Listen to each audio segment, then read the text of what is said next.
was the reason why Alabama got in and this bracket turned out the way that it did. That body of work, like you heard Hunter Yurachek mention, defeating 4 ranked teams back to back to back to back in the middle of the season. I just don't think you can get away from what Alabama actually did over the course of the season. 1 loss, first game of the year. I think you can look at that and say nobody really knows what they had this day and age in college football. You forgive portions of that. And then the teams that they did knock off ultimately got them in. All right, well, you heard it here first, man. Cole's all on it. Hey, all right, let's welcome everybody in, man. Let's get right to the game plan, Cole. You know what it is, college football playoffs preview bracket. We're actually going to pick them. We're going to pick our bracket. Pick them. Like a little bit of NCAA basketball type, you know, little sleepers out there. You know, who's going to be the bracket buster? I feel like yours is already busted. It probably is. I did like 5 of them, too. I'm not even going to lie. Roman, are you impressed? Yes, I am with myself, as always. Oh, and boy. Cole's block party. Everybody's invited. There Everybody. we go. All right. Now, first up, dogs on top. That was hard for me to say. Hard for me to read. But yes, it was an impressive performance by the Georgia Bulldogs in the SEC championship game. Really just a dominant performance, Rome. The second time in the history of Alabama football that they were held to minus rushing yards in a game. That is unbelievable. It was a great job by Georgia. And look, I was on both of these sidelines. I walked around in this stadium, and look, the energy on Georgia's sideline was different than the energy that was on the Alabama sideline. And I know we can make up all types of excuses for Alabama, but I just want to put it in perspective. I thought Kirby Smart has been excellent this year. I thought leading up to this game is where Georgia separated themselves and won the game.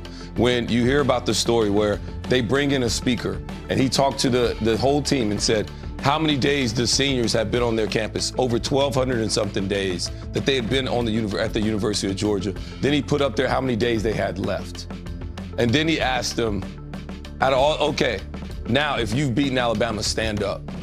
And none of them were able to stand up. I think when you hear that right there, the young guys want to do it for the older guys, and the older guys want to turn it up a little bit more. To me, that is how you galvanize, and Kirby Smart did an excellent job of making the main thing, and they went out there and they put it on Alabama. Got to say what it is. They look like a little bit of a different football team now than they did weeks 1, 2, and 3 when we were sitting here talking about the Georgia Bulldogs. Let's take a look at a couple of the things that they did well and helped Kirby Smart's team wrap up an SEC championship. Rome, I'm going to take you through multiple plays here, so you're going to have to follow along. You guys follow with me. I can do that, Cole. It's easy. Before we get into this, let me just tell you quickly how this is going to go and what I want you to pay attention to. It's the precision in which the Georgia Bulldogs operate, and our theme here is if you're going to come at Georgia, you best not miss. You cannot miss when you're going up against this football team. So true. Here we go. So we're going to go tackle, twist, okay? So we got to pass this off from 75 over. 2 going out, 1 coming around. We need to bump. Put our guard and center on different levels, Rome. And I can't bump you off when you're a yard in front of me, yard behind me. Okay. Here we're going to pull on counter. We're double teaming to the backside backer, which means you got to turn up field for number 5. Instead, one-on-one tackle, I think Georgia's linebackers probably going to make that. That was all day long. All day. All day long.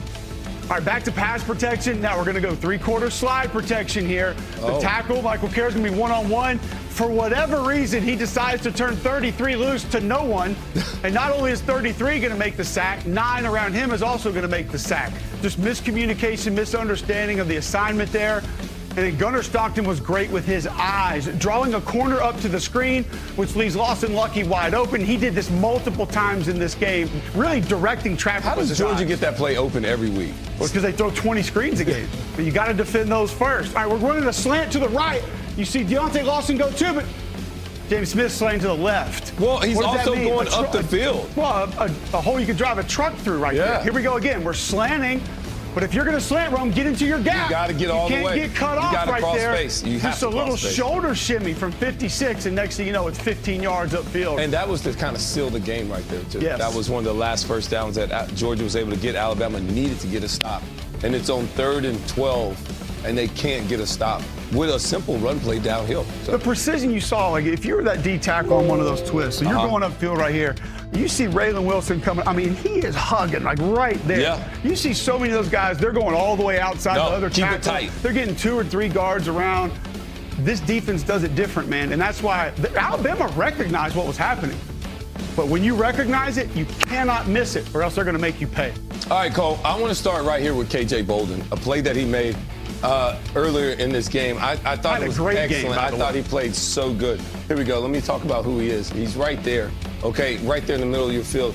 Just a great safety play. Now, I'm going to sit up here and let it run first, but then I'm going to tell you about the little things that I see within the play that I'm like, ooh, this is really good by a safety. Here we go. Let's go back here. Sorry, stepping on Christmas directions.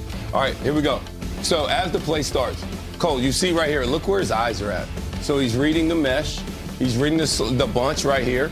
And then all of a sudden, I want you to see where his eyes go to as this play starts to develop. You see his eyes go right back here to the quarterback. And Ty Simpson, you have to understand, Ty. Teams are going to watch tape, and this is what they're doing to you.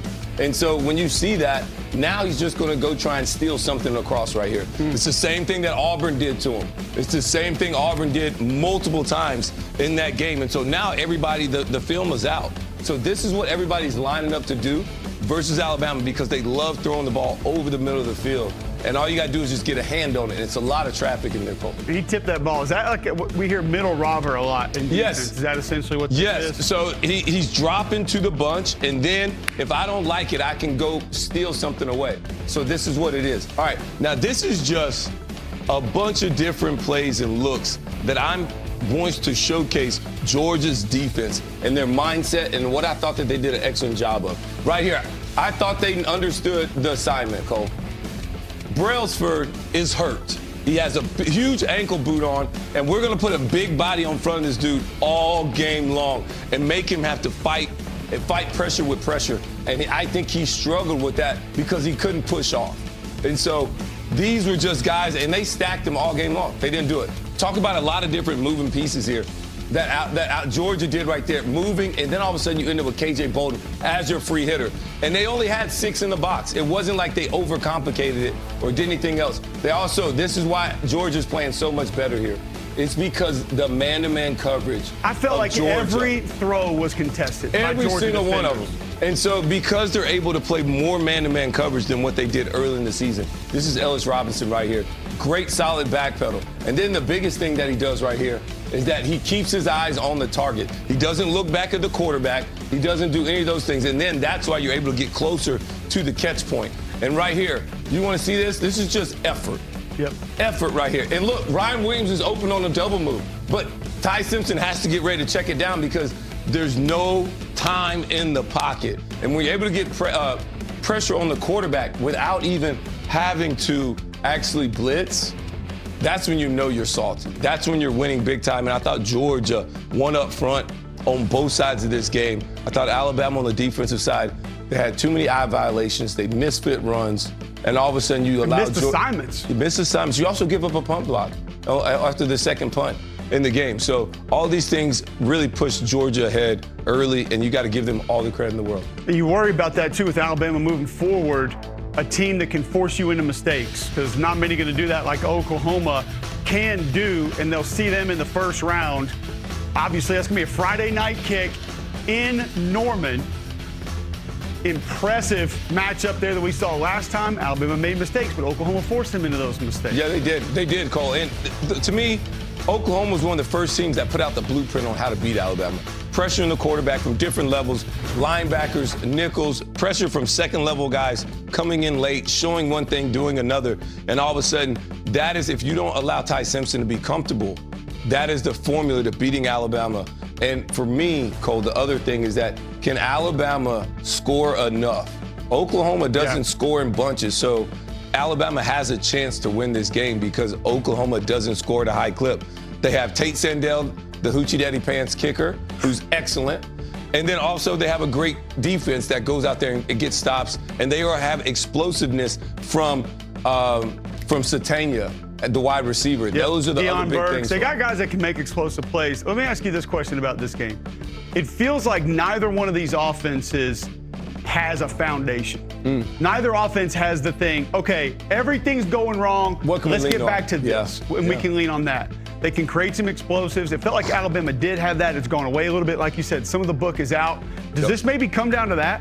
Whoever can find some consistency on offense probably finds a way to win this game? Cole, I can tell we're good teammates because I do know exactly how they can get better. Let's bring it up here. It's going to come down to, can Alabama protect the quarterback? And right now, the blueprint is out. Georgia put it on them. Oklahoma's the first one to do it. Now, the nickel pressure here is what we're talking about. And so when you get the stunt, and this is the same pressure that you show, Cole, so we're going to wrap all the way around. These guys, and they have enough to pick it up. I think that's the biggest thing. And they see it. Yeah, and they see it. They talked about it. And all of a sudden, this is where they're struggling at. And this is what Oklahoma sees. And if you don't think Oklahoma's D-line is ready to hunt,